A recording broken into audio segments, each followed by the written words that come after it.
অন্যান্য মিনু। লেখক প্রহেলিকা। বিষয়শ্রেণী অন্যান্য।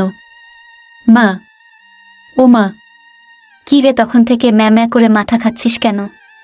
শুনো না, বলছিলুম কি, মাটির কাছে কান পাতলে কি আমি মিনুর ডাক শুনতে পাবো? ও কি আমায় ডাকবে মা? ওই যে একদিন মাছ ভাত খাওয়ার সময় মিনু বলে ডেকেছিলুম, আর সাথে সাথে মিউ মিউ করে করতে ছুটে এসেছিল। ওইভাবে আসবে না মা?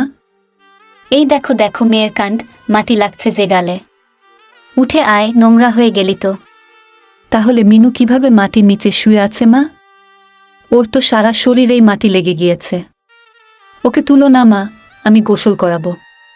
ওর জন্য তো নতুন শ্যাম্পুও কিনেছিলাম। কি সুন্দর গন্ধ বেরোয় জানো মা ওই শ্যাম্পুটা থেকে। নতুন একটা এনে দিব, উঠে আয় ওখান থেকে। নতুন কেন মা? মিনুর তাহলে কি হবে? ও যে বড় একা থাকে এখানে, ওর ভয় করে তো। আমি ওর সাথে একটু থাকি। তুমি যাও তো, আমি চলে আসব। জলদি চলে আসিস কিন্তু। আমি ঘরে গেলুম, আমার কাজ আছে। আচ্ছা মা, তুই ভয় পাস নে রে মিনু, আমি রোজ আসবো তোকে দেখতে। তোর সাথে অনেক গল্প করব।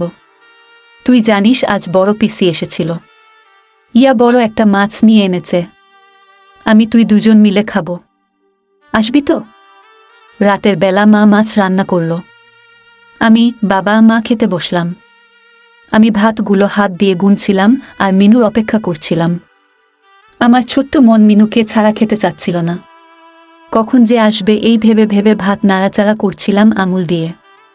জানালা দিয়ে হো হো করে জ্যোৎস্নার আলো ঢুকছে ঘরে। হঠাৎ দরজার পাশ থেকে আওয়াজ এলো, মিউ। আমি ছুটতে গিয়ে দেখি ওখানে একটা পিচ্চি বিড়াল ছানা, একদম আমার মিনুর মতো দেখতে। আমি ভীষণ খুশি হয়ে তাকে কোলে তুলে নিলাম। খুব অল্প সময় আমাদের মধ্যে ভাব জমে গেল।